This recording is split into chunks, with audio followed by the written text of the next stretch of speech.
Good evening students. Last lecture में हमने बात की थी टैग क्वेश्चंस की, और अभी हम जिसके बारे में बात करने जा रहे हैं वो जैसा कि आप देख पा रहे हैं हमारा टॉपिक है फ्रेमिंग क्वेश्चंस। देखिए, जनरली बच्चे इस टॉपिक में अब बहुत ज़्यादा कंफ्यूज्ड रहते हैं कि सर अब इसको किस वे में किया जाए और कैसे किया जाए। तो सबसे पहले देखिए, जो हमारा हेडिंग है फ्रेमिंग क्वेश्चंस वो चेक कीजिए। फ्रेमिंग क्वेश्चंस में सबसे पहले मैंने डाला है यस नो टाइप और सेकंड डाला है WH वर्ड टाइप। ध्यान से सुनिए, फर्स्ट है यस नो टाइप और second one is WH word type. बिल्कुल विदाउट एनी प्रेशर आपको बहुत ध्यान से समझना है। और आपको समझना क्या है कि यस नो टाइप क्वेश्चन के लिए आपको 24 ऑक्सिलरी वर्ब्स के बारे में थोड़ा सा नॉलेज होना चाहिए कि how many auxiliaries in English and how many WH word in English. There are 9 WH words in English. How many? 9 WH word. How many auxiliary verbs? How many auxiliary verbs? 24 and how many WH words? 9 auxiliary verbs, 11 helping verbs and 13 modals. Okay dear, तो उन्हीं के मिलने से हम question frame करने वाले हैं। और किस वे में करेंगे वो हम आपको एक बिल्कुल फ़नी ट्रिक से बताता हूँ। वो ट्रिक क्या है वो बिल्कुल आप समझिए और जानिए कि वास्तव में क्या ऐसा पॉसिबल है। जी बिल्कुल पॉसिबल है, बस शर्त ये है कि आपको ये पता होना चाहिए कि बड़ी बहन जो होती है, बड़ी बहन, उसको क्या कहते हैं? क्या कहते हैं बताइए, कमेंट बॉक्स में डालिए कि बड़ी बहन को क्या कहते हैं। बड़ी बहन को कहते हैं जीजी। क्या कहते हैं? जीजी। और जो बड़ी बहन है उनके हस्बैंड को क्या कहते हैं? जीजाजी। क्या कहते हैं? जीजाजी। अगर ये दो वर्ड आपको आते हैं तो मैं कहता हूँ क्वेश्चन फ्रेम करना आपके ओनली 30 सेकेंड 40 सेकेंड का टाइम है, जितना कि आपको लिखने में टाइम लगता है। इसके अलावा कोई कंसेप्ट नहीं लगाना आपको। कैसे? एक सेंटेंस के ज़रिए हम नोट करते हैं। देखिए एक सेंटेंस, और सेंटेंस है हमारा Ram is playing chess. Sentence क्या है? Ram is playing chess. तो देखिए, हम जो अपना सब्जेक्ट है उसको मान रहे हैं जा।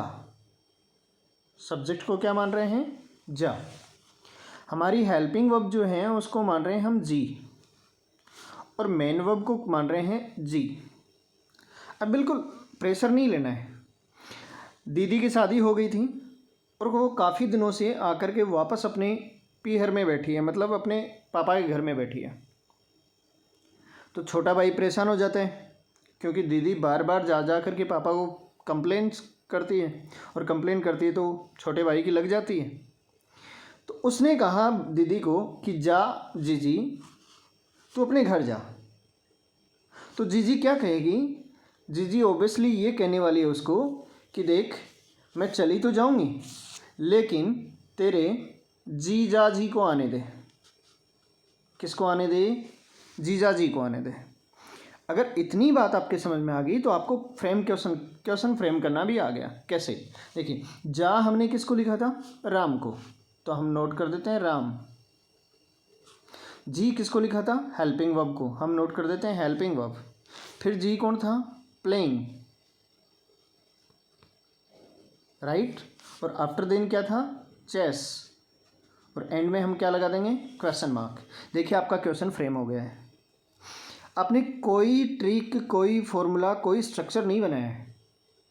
ऐसा कोई स्ट्रक्चर नहीं बनाया कि ऑपरेटर वर्ब बाहर आएगी, मेन वर्ब अंदर जाएगी, सब्जेक्ट बाद में आएगा। ऐसा कुछ नहीं सोचा हमने। कोई एक सिंगल रूल हमने नहीं पढ़ा है। वैसे इसका रूल ये है कि सबसे पहले आपका सब्जेक्ट है, आफ्टर देन आपकी ऑपरेटर वर्ब है, उसके बाद आपकी मेन वर्ब है, उसके बाद रिमेनिंग पार्ट हो सकता है वो कॉम्प्लीमेंट हो, ऑब्जेक्ट हो, एडवर्बियल हो। बट हमें काम है इन तीनों से, और तीनों से क्या काम है कि ऑपरेटर वर्ब वो होती है जो अपने बाद नोट लेती है या सेंटेंस को इंटरोगेटिव बना देती है। तो ऑपरेटर वर्ब क्या था? इज, जो कि अपना बाहर आ गया। उसके बाद सब्जेक्ट और उसके बाद वर्ब। समझ में आ रही बात? तो हम क्या करेंगे, हम ये देखेंगे कि कौन कौन से कहाँ पर अपने को क्या यूज करना चाहिए और हम क्या यूज कर रहे हैं। तो देखिए डियर, मैं फिर से एक बार बता देता हूँ। हमारा सेंटेंस क्या था?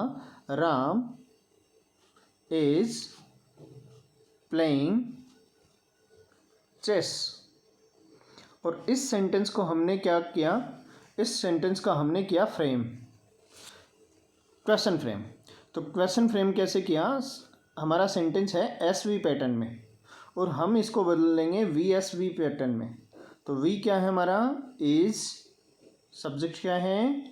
राम, और प्लेइंग हमारा क्या है? वर्ब, और आफ्टर देन चेस और इंटरोगेटिव मार्क। ये हो जाएगा। अब आपको मन में, आपके माइंड में ये डाउट आ सकता है कि सर देखिए ये एक सेंटेंस तो हो सकता है, लेकिन क्या सभी सेंटेंस, हर टाइप के सेंटेंस इन सब से हो जाएंगे? या ये भी हो सकता है कुछ स्टूडेंट्स के लिए। और अगर ये डाउट है तो आपकी हालत नाजुक है, संभलिए। कौन सा? कि सर 24 ऑक्सिलरीज होती कौन सी हैं? तो मैं बता देता हूँ 1 मिनट के लिए कि 24 ऑक्सिलरीज होती कौन सी हैं। तो देखिए 24 ऑक्सिलरीज होती हैं, डू से बनती हैं do, does, did, is, am, are, was, were, has, have and had. ये तो है हमारी 11 हेल्पिंग वर्ब्स, ठीक है। और इसके अलावा 13 हमारे मॉडल्स हैं। 13 मॉडल्स कौन कौन से हैं? कैन है, could, will, would, shall, should,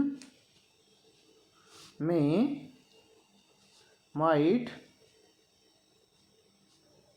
must, dare, need, ought, used. ये हमारे 13 मॉडल्स हैं, इनसे हम बना सकते हैं। तो सेंटेंस चाहे जो भी हो, मान लीजिए सेंटेंस ये आ गया, मोस्ट डिफ़िकल्ट सेंटेंस बना देता हूँ मैं कि जिससे फ्रेम किया जा सके, ऐसा सेंटेंस मैं आपको बता देता हूँ। देखिए मैं सेंटेंस लेता हूँ, Ram plays cricket. Okay dear, अब हम इसको देखते हैं और इससे क्वेश्चन फ्रेम करते हैं। तो हमारा जो फॉर्मूला था वो ये था, हमें बोलना है जा जी जी। क्या? जा जी जी। लेकिन यहाँ तो गड़बड़ हो गया। लेकिन देखिए ध्यान दीजिए, एस जो लगा हुआ है ये जी का काम करेगा और प्लेज क्या करेगा? जी का काम करेगा। तो एस के अकॉर्डिंग क्या आ जाएगा? एस के अकॉर्डिंग आ जाएगा डच। क्या आ जाएगा? डच। फिर क्या आ जाएगा?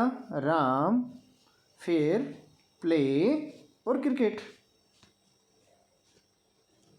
क्लियर है? तो इसी वे में सभी सेंटेंस के आपको क्वेश्चंस फ्रेम हो जाएंगे। एक बार ज़रूर आप एक्सरसाइज सोल्व कीजिए और अगर कोई डाउट आता है तो मेरे पास ज़रूर भेजिए। आप किसी भी मीडियम से भेज सकते हैं, मेरे पास किसी भी मोड में आप भेज सकते हैं। या तो अपना टेलीग्राम चैनल है विया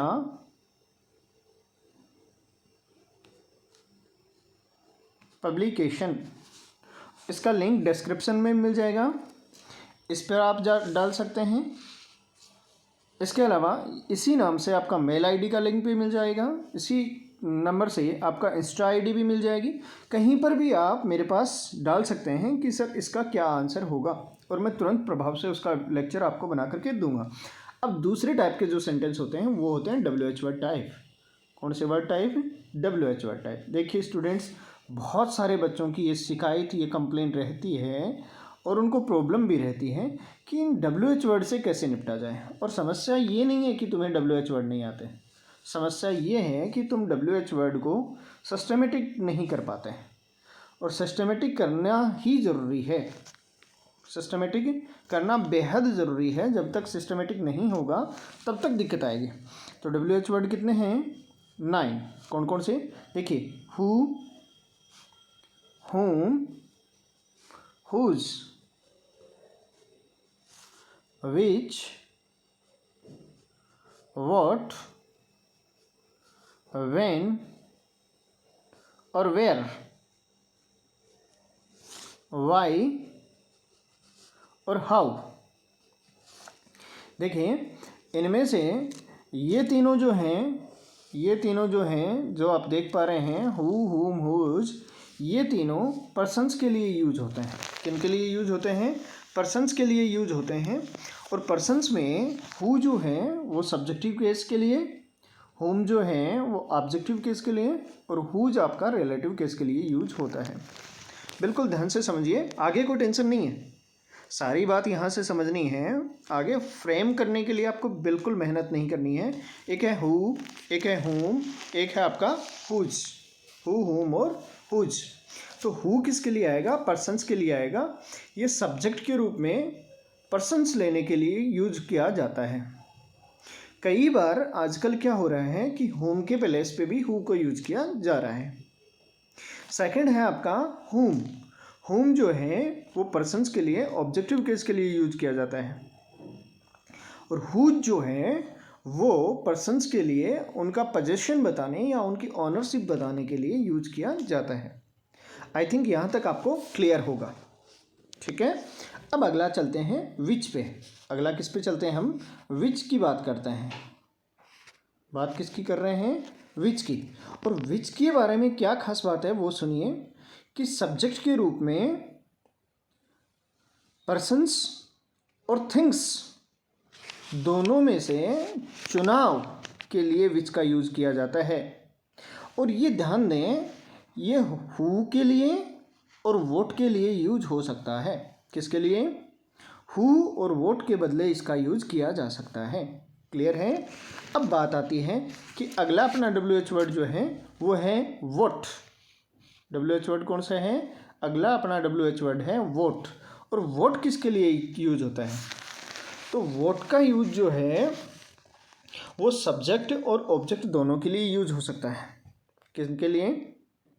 सब्जेक्ट और ऑब्जेक्ट के लिए, दोनों के लिए यूज हो सकता है। लेकिन ध्यान दें, मोस्ट ऑफ आपके जनरल इंग्लिश की बात करें तो most of non living object के लिए इसका यूज हो जाता है। ठीक है, इसके बाद हम बात करते हैं अगला जो हमारा वर्ड है वो हमारा वर्ड है व्हेन। क्या वर्ड है? व्हेन। और व्हेन किसके लिए काम में आता है? व्हेन आता है टाइम के लिए। राइट। अगला अपना जो वर्ड है वो है वेयर। और वेयर किसके लिए काम में आता है? प्लेस के लिए, स्थान जानने के लिए। अगला अपना वर्ड जो है वो है वाई। अपना वर्ड क्या है? अपना वर्ड है वाई। और वाई किसके लिए काम में आता है? वाई आता है रीजन जानने के लिए। क्या जानने के लिए? रीजन जानने के लिए। और हाउ, हाउ काम में आता है मैनर जानने के लिए। क्या जानने के लिए? मैनर जानने के लिए, कि काम करने का मैनर क्या है, तरीका क्या है, उस काम का होने का ढंग क्या है। तो वो जानने के लिए हम किसका यूज करते हैं? हाउ का। और रीजन जानने के लिए वाई का। आपके समझ में आ गई बात? ओके, तो एक बार आप इसका स्क्रीनशॉट ले सकते हैं। और 9 WH वर्ड आपके बिल्कुल टिप्स ऑन फिंगर होने चाहिए, कि हु, हुम, हुज, विच और वॉट, व्हेन और वेयर, वाई और हाउ। राइट। इसके बाद हम बनाते हैं sentence.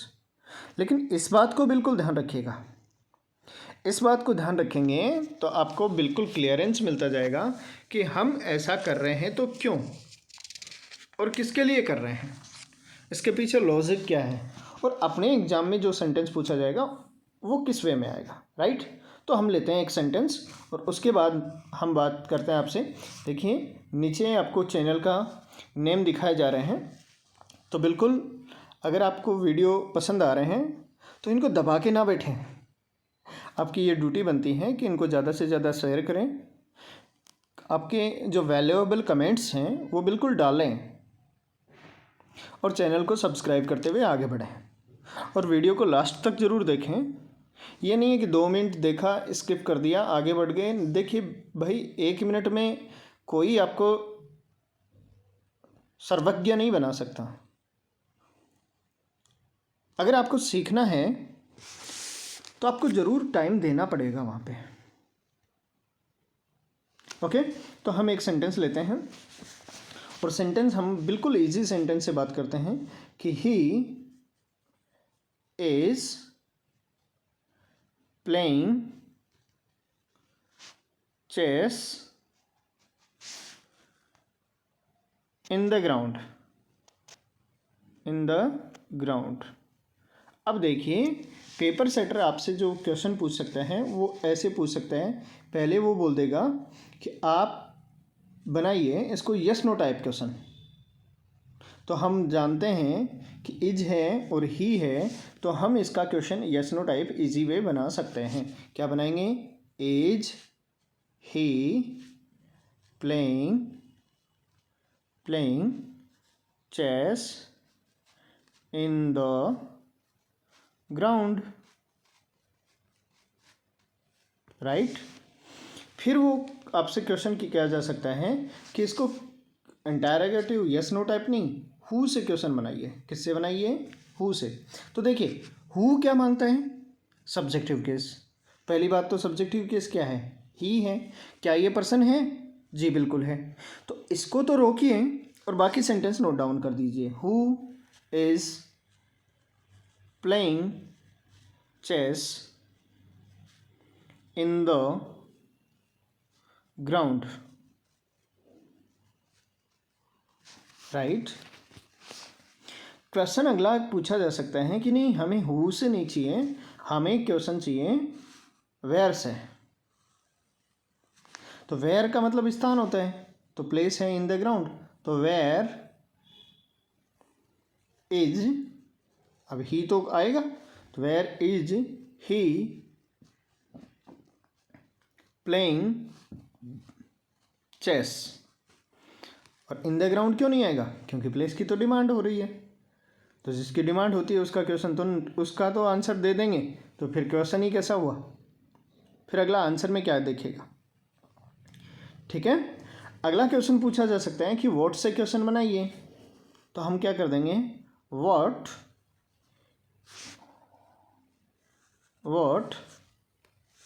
Is he playing in the ground,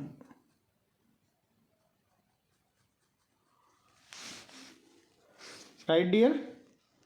यह आपका हो जाएगा, जिसमें आपने जाना कि किस टाइप से कौन सा सेंटेंस किस तरीके से हमसे डील करता है और हम उसको आगे से कैसे डील करते हैं। तो हमारे फिर से सुनिए, यस नो टाइप क्वेश्चन के लिए ऑक्सिलरी वर्ब कितनी है? 24। WH वर्ड कितने हैं अपने? WH वर्ड है 9। और उन सभी से कैसे हमारा सेंटेंस आएगा SV पैटर्न में, और हमें उसको चेंज करना है VSV पैटर्न में। ऊपर बोलेंगे जा जी जी, और उसका आंसर देते वक्त हम क्या बोलेंगे? जी जा जी। आई होप आपके ये लेक्चर बिल्कुल समझ में आया होगा और आपने इसको बहुत अच्छे से सुना, देखा और जाना होगा। और देखिए, बिल्कुल आपको इसको आगे तक जानना चाहिए और सुनना चाहिए। और अगर आपको कोई डाउट है तो बिल्कुल बेझिझक आप हमसे पूछिए। हम हमारा भरसक प्रयास करेंगे कि आपको 100% करेक्ट आंसर दिया जाए और इस लेवल पे दिया जाए कि बहुत कम टाइम में अच्छे से आप रिवाइज कर सको। Okay, thank you, best of luck, have a good day.